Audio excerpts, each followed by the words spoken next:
Son dövrlər bizə edilən müraciətlər arasında işləməyən vətəndaşlarımıza pensiyaların ödənilməsi ilə bağlı xeyli qeydlər var.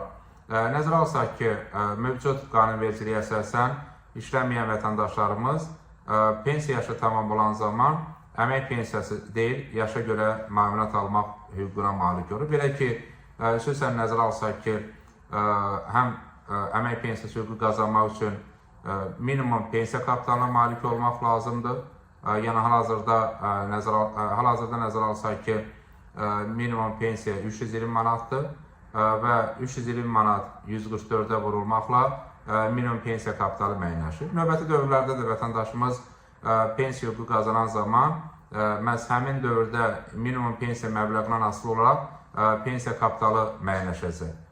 Yəni əgər gələcəkdə minimum pensiya artarsa, bu zaman həmin məbləğ 144-ə vurulur. Alınan məbləğ tələb olunan minimum pensiya kapitalıdır. Əgər vətəndaşımızın minimum pensiya kapitalı yoxdursa, o zaman 25 il iş stajı tələb olunur. Yəni minimum pensiya kapitalı olmayan, amma 25 il stajı olan vətəndaşlarımız da əmək pensiyası hüququna malik olur. Eyni zamanda nəzərə alsaq ki, Cənab Prezidentin göstərişi ilə Azərbaycanda pensiya amnistiyası həyata keçirilir. Yəni 2018-ci ilin iyulun 1-nə qədər pensiya hesabında hətta 1 manat yığımı olan vətəndaşlarımız əmək pensiyası hüququ qazana bilirlər. Onlar üçün pensiya kapitalı və ya stajla bağlı hər hansı tələblər yoxdur. Amma əgər vətəndaşımızın pensiya kapitalında vəsait olmayıbsa, staj da yoxdursa, yəni işləməyibsə, bu halda vətəndaşımıza yaşa görə müavinət ödənilir. Hal-hazırda yaşa görə müavinətin məbləği 220 manatdır və biz bu məbləğin artırılması ilə bağlı təkliflərimizi də təqdim etmişik. Bizə müzakirələrində də təqdim olunan təkliflərdən biri də məhz bu müavinətin artırılması ilə bağlı idi. Cənab Prezident tərəfindən də müavinətlərin və eləcə də təqaüdlərin artırılması ilə bağlı Nazirlər Kabinetinə göstəriş verilib.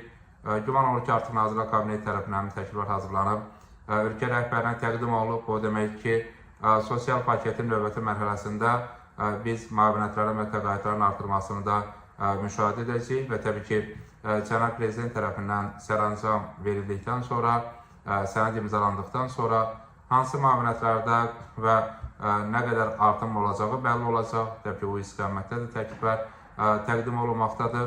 Amma bütövlükdə işləməyən və pensiya kapitalı olmayan vətəndaşlarımızın dövlət tərəfindən aldığı vəsait məhz yaşa görə müavinətdir və yaşa görə müavinətin məbləği də təbii ki, mütəmadi olaraq Cənab Prezidentin imzaladığı sərəncamlarla artırılır və təbii ki, biz bu istiqamətdə artırmanın keçirilməsi ilə bağlı qeyd etdiyimiz kimi büdcə müzakirələrində də təkliflərimizi təqdim etmişik.